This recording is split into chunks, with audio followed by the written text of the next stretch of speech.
Hey, good morning guys. Welcome to Smart Earth Advisors. ये video जो मैं बनाया ना, if you can understand this 15 minute video, 15 minute का वीडियो आपका पूरा जो कन्विक्शन है ना, that will build. Okay, life insurance, यदि लाइफ इंश्योरेंस कंपनी में आप इन्वेस्टेड हो या इन्वेस्ट करने का सोच रहे हो, या if you want to understand this, so this is amazing video. And again this is from courtesy JST investment. Okay, इनके जाओगे आप, इसलिए मैं इनका लोगो यहाँ पे लगाया हूँ rather than HDFC ICICI का, क्योंकि इन लोगों ने एक 20 थ्रेड एक चालू किया ट्विटर का, एंड दैट्स अमेजिंग. ठीक है, तो I don't want to take the like कि मैंने ये सब किया है, ये JST इन्वेस्टमेंट का है, मैं उसको जस्ट एक्सप्लेन करने जा रहा हूँ. ठीक है, तो लेट्स अंडरस्टैंड दैट क्विकली. मैं काफी थोड़ा फास्ट करूंगा, ठीक है, क्योंकि काफी 20 थ्रेड है इसका. तो एक पहले, it's very capital intensive. Okay, capital intensive इतना ज्यादा है कि आप समझो कि HDFC बोल रहे हैं कि HDFC को 11 साल लगे थे प्रॉफिट शो करने में. तो इमेजिन करो कि लोग बोलते हैं कि every time Dick Harry can come the market and take away the market. Said no, not, it's not possible. ठीक है, it's very very difficult business. आपको बहुत टाइम लगता है, बहुत सारे उसमें पैसे डालने पड़ते हैं. लाइसेंस तो बहुत ईजी मिलता है, लेकिन उसको बड़ा करना, it's like a very very very biggest task I can say. ठीक है, व्हाई इट्स सो? क्योंकि जो आपका जो मेजर जो कास्ट उसमें है ना, सब पहले ही आपको कॉस्ट लगता है. जैसे आपको एजेंट को उसमें पैसे दे देने हैं, प्रमोशनल एक्सपेंड करना है, एडवर्टाइजिंग करना है, आपको बहुत ही बड़ा डिस्ट्रीब्यूशन चाहिए. लैक्स एंड लैक्स लोग एजेंट उसमें रखने पड़ते हैं. आप कहाँ से इतने ब्रांचेज लाओगे? जैसे आज ICICI, SBI और HDFC, तीन मेजर जो कंपनीज हैं इंश्योरेंस की, इतने ब्रांचेज, उनके अपने म्यूचुअल फंड, उनके अपने अलग जनरल इंश्योरेंस कंपनी, फिर से सिक्योरिटीज बिजनेस, वो इतना बड़ा लार्ज ब्रांच क्रिएट करता है कि उतना आप कहाँ से लेके आओगे? ठीक है, तो इसलिए बहुत ही मुश्किल है किसी नए बिजनेस को, नए इंश्योरेंस को आके खड़ा होना मार्केट के बिजनेस में, इंश्योरेंस में, और पैसे कमाना. ठीक है. थर्ड, यदि आप लोग बोलते हैं कि यदि प्रॉफिटेबल नहीं है, तो फिर ये बड़े बड़े जो कंपनियां हैं क्यों इसके पीछे लगी पड़ी हैं? राइट, मीन्स की it's a very very profitable business, लेकिन आज आता नहीं है, इसमें काफी टाइम लगता है. फोर्थ, जो इसमें कैसा बिजनेस जो चलता है ना, ये इसका एक लाइफ साइकिल है. ठीक है, 4 लाइफ साइकिल जो उन्होंने बताया. एक तो कैपिटल इन्फ्यूजन फेज, जैसे 11 वर्ष बताया मैंने HDFC लाइफ का, तो आपका जो कैपिटल इंटेंसिव है ना, उसी में तो कितनी कंपनियां मर जाती हैं. फिर से आता है सेल्फ सफिशिएंसी, अपने से ही अपने सफिशिएंट है, मतलब इतने पैसे आ रहे हैं कि सफिशिएंट हो जाती है. ठीक है. थर्ड, वैल्यू जनरेशन फेज, जब उसमें आपका जो VNB जो है, जो उसका जो आपका नया जो मार्जिन है वो बढ़ने लगता है. तो आप जो 3 कंपनियां आप देखोगे आज के डेट में, HDFC लाइफ, ICICI और SBI लाइफ, ठीक है, वो इस कैटेगरी में है. इवन मैक्स लाइफ भी, लेकिन मैक्स लाइफ का अलग प्रॉब्लम मैं बताऊंगा. ठीक है. फोर्थ फेज आता है डिविडेंड इनकम में. इतना डिविडेंड आएगा कि सब हो गया, सब सेट है, अब आपको भर भर के डिविडेंड आने लगेगा. वो फेज अभी आना बाकी है इंडिया में. ठीक है. फिर देखते हैं पेनिट्रेशन ऑफ लाइफ इंश्योरेंस. इतना ज्यादा पेनिट्रेशन, इतना ज्यादा कम है कि इतना बढ़िया से उन लोगों ने रिपोर्ट किया है. एक ICICI का जो अभी रिसेंटली हुआ था कॉन कॉल, तो उसमें बोलते हैं कि इतने कम लोग हैं, इतना पेनिट्रेशन कम है कि हम जितना अपने को बना के रखे थे कि इतना मेरा खर्च होगा, वो भी नहीं खर्च हो पा रहा है. ठीक है. Even the current situation, out of 723 reported deaths until yesterday, we had 2 claims from our portfolio. ठीक है, तो मतलब कि अभी बहुत ही ज्यादा पेनिट्रेशन होना है. ठीक है, वही एक सबसे बड़ा हाईलाइट है इंश्योरेंस बिजनेस का. इतना बड़ा बिजनेस वेट कर रहा है कि मतलब आप सोच नहीं पाएंगे. ठीक है. फिर से अब कहां से इनकम, इनको कहां से आता है? तो एक तो premium income from the policy holder, जो प्रीमियम का इनकम आता है. इन्वेस्टमेंट इनकम कौन सा होता है? आपने मेरे को जैसे एग्जाम्पल, आपने 30 लाख का एक वो लिया, एक एन्युटी लिया, मान लीजिए HDFC लाइफ से. अब वो जो पैसे आएंगे 30 लाख से, तो उनका कुछ पैसा उनको रिजर्व में रखना पड़ता है, so that they will be able to pay you back. Okay, वो बहुत ही क्रिटिकल चीज है अंडरस्टैंड करने का, वो जो रिजर्व. ठीक है, मैं बताऊंगा एक अगले थ्रेड में. फिर miscellaneous income, fees and charges कुछ रहते हैं आपके, तो उसके आगे बाकी जो ये बहुत मिनिमल है. मेन जो है, धीरे धीरे जो कंपनी के जो मेजर जो पैसे आने चालू होंगे, यहाँ से आएंगे इन्वेस्टमेंट इनकम के, क्योंकि वो इन्वेस्टमेंट इनकम धीरे धीरे बढ़ता जाता है. जैसे आज के डेट में इन्वेस्टमेंट इनकम जो है करीब 2 लाख करोड़ पहुंच गया है ICICI का. तो वो जो बढ़ने लगेंगे ना, तब आपको समझ में आएगा कि क्या नहीं, AUM, सॉरी, वो AUM है, इन्वेस्टमेंट इनकम अलग है. ठीक है. तो 400-500 करोड़ इनके भी होने चालू हुए हैं, जो कि someday it will reach to say 4,000-5,000 crore kind of that. Float gives insurance business, यही जो सबसे बड़ा चीज है। आप बफेट को देखोगे तो बफेट का जो जेको करके उनका जो कंपनी है, उनका $70 बिलियन का फ्लोट है। फ्लोट मतलब आपके पास पैसे पड़े हैं, उसको आप इन्वेस्ट करो, ठीक है। तो बफेट का थोड़ा अलग ही एडवांटेज है, क्योंकि वो सारे के सारे float they utilise for investing into businesses, ठीक है, which is not possible in India, क्योंकि आपको बहुत बड़ी रकम जो है आपको रखना पड़ेगा, सो दैट कि कल को कोई आपका क्लेम आता है तो क्लेम को आप दे सको। इसलिए मेजॉरिटी जो पैसे रहते हैं 67-68% that goes into sovereign bonds, जहां कि वो सेफ रहे ताकि आपको कल क्लेम दे सको, ठीक है। फिर नेक्स्ट आता है कि पैसे जाते कहाँ, टिपिकल एक्सपेंसेस आप कहते हैं, कमीशन पे सबसे बड़ा है, एलआईसी सबसे ज्यादा मतलब कमीशन देती है। फिर ऑपरेटिंग एक्सपेंसेस, आपके दुनिया भर के एम्प्लॉय लगते हैं, ठीक है, और ऑफिसेस हैं वगैरह, सब उसको मिलाकर ऑपरेटिंग एक्सपेंस जो आपका है। पे आउट टू पॉलिसी टिपिकली जैसे यूलिप हो गया, एंडाउमेंट पॉलिसीज हो गई, या फिर जो गारंटेड इनकम्स हैं, तो उसमें आपको पॉलिसी होल्डर का आपको पैसे दिए जाते हैं। तो ऐसा सीधे सीधे यहाँ पे नहीं होता कि इतना रेवेन्यू आया, revenue minus operating expenses is your profit, no, it's a very different business. अब यहाँ पे बता रहे हैं कि revenue minus expenses is not equal to profit, as a large part of premiums are allocated for future expenses, ठीक है, कि रिजर्व जो रखते हैं। अब यहीं पे बड़े ट्रिकी है, ये वाला जो लाइन है ना बहुत ही ट्रिकी है, कि provisions for future payment depend on mortality, future in return एजेंशन must be very conservative.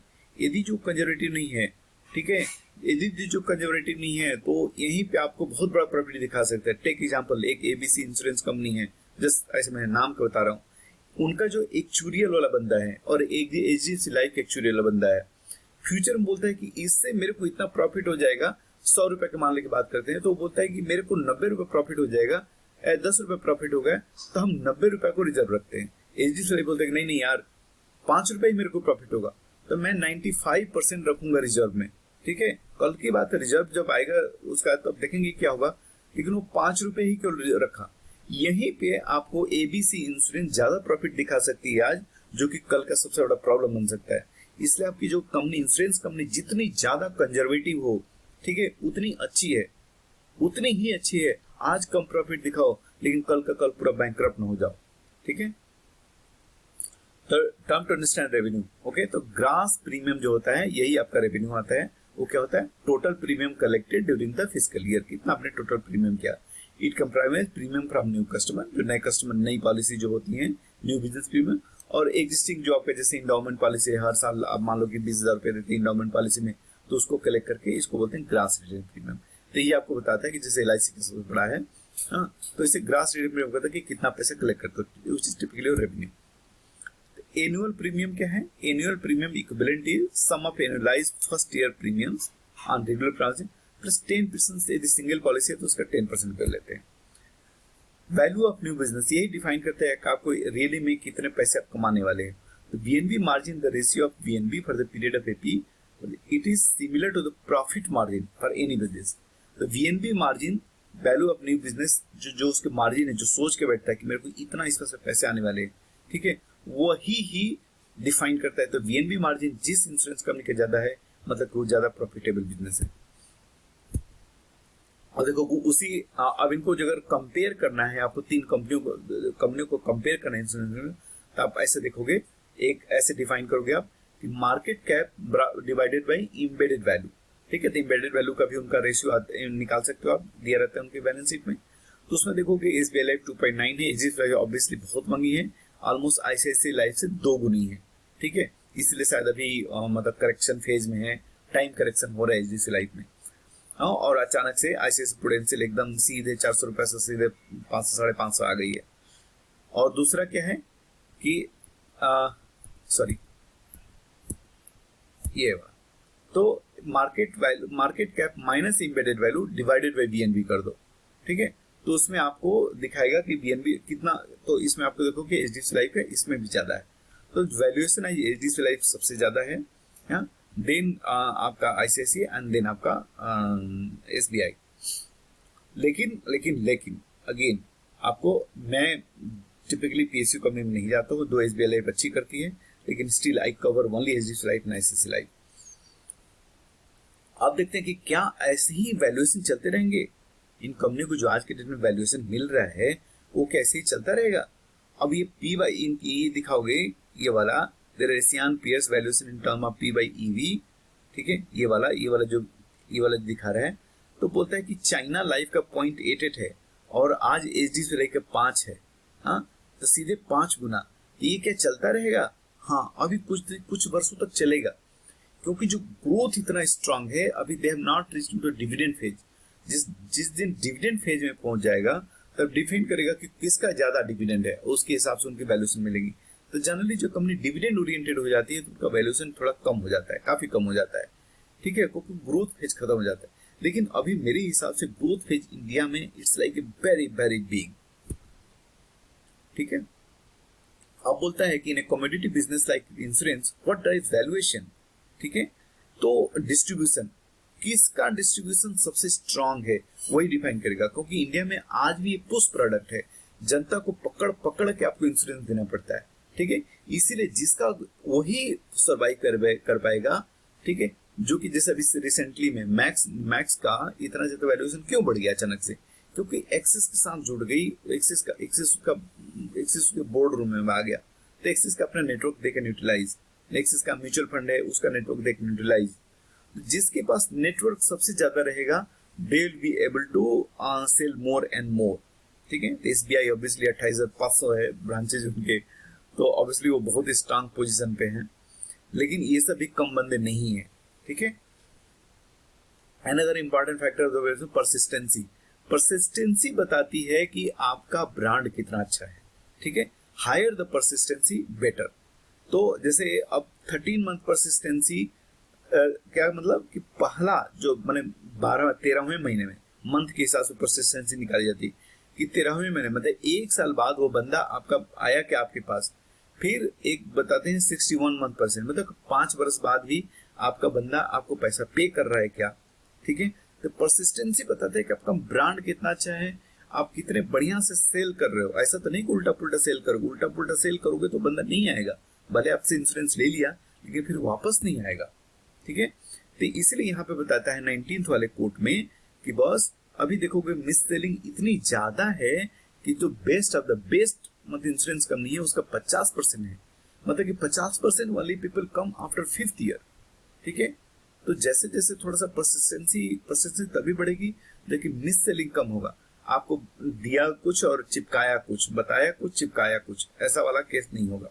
अब ये एक और बड़ा इंपॉर्टेंट है, why do investor care about non par book. Non par book होती क्या है कि आप उसमें गारंटेड आप रिटर्न बताते हो, जैसे जितनी आपकी एन्यूटी है, रिटायरमेंट एन्यूटी जो आ रही है, जो कि बोलता है कि आपके रिटायरमेंट इसमें मिलेगा और वो भी कंफर्म कि आपको इतना मिलेगा ही मिलेगा, ठीक है। तो वो थोड़ा बड़ा रिस्की है, क्योंकि उसी की वजह से जापान में बहुत बड़ी इंश्योरेंस कंपनियों को बहुत बड़ा धक्का लगा था। आप देखोगे कि एचडीएफसी का 38 उनको मैं मैसेज किया था कि एचडीएफसी आप 31% दिखा रहे हो, तो is it a problem? No, क्योंकि एचडीएफसी का जो भी गारंटेड इनकम है दैट फॉल्स अंडर सब 6%, 5 से 6% के बीच में सारे होते हैं, ठीक है। तो बहुत बड़ा बिजनेस, वो बहुत बड़ा फ्लोट देता है। तो वो बंदे ने जेएसटी इन्वेस्टमेंट बोला कि हाँ यू आर राइट कि एचडीएफसी का जो है वो 5 से 6% में है, so it's not a trouble for HDFC, ठीक है। तो ये तीनों अपना एसएससी का सबसे कम है, क्योंकि ये यूलिप वगैरह बहुत काफी कुछ मैंने बेचते हैं जिसमें कि रिटर्न आपका गारंटेड रिटर्न नहीं है। तो नॉन गारंटेड रिटर्न जैसे इंडाउमेंट पॉलिसी हो गई, ये सब आती है, ठीक है। अब ये क्या था, वायरसो कासेस अगेन कोलैप्स हुआ तो बताएं उसमें। फिर ये बताते हैं कि पीएसयू अभी भी पीएसयू के पास बहुत बड़ा, एलआईसी के पास 40% मार्केट शेयर है, तो भाई प्राइवेट तो खाएगा ही आपका। जैसे जैसे फाइनेंशियलाइजेशन बढ़ेगा उतना बढ़िया से पेनिट्रेशन बढ़ेगा और इंडिया ग्रो होगा ही होगा। तो हु लुक्स टू बेनिफिट, सबसे इंपॉर्टेंट जो लार्ज प्लेयर्स हैं, आईसीआईसीआई, एचडीएफसी, एसबीआई, ये सब ही ग्रो करेंगे, ठीक है। तो thanks guys, hope you like this video. 4 बार आप वीडियो को सुनो, हो सके तो आप जाके उनका जो ट्विटर पे उनको जाकर फॉलो करो, पढ़ो कि क्या बोलते हैं। It's amazing thread and really I thankful to just investment guys. Yeah thanks guys, thanks very much.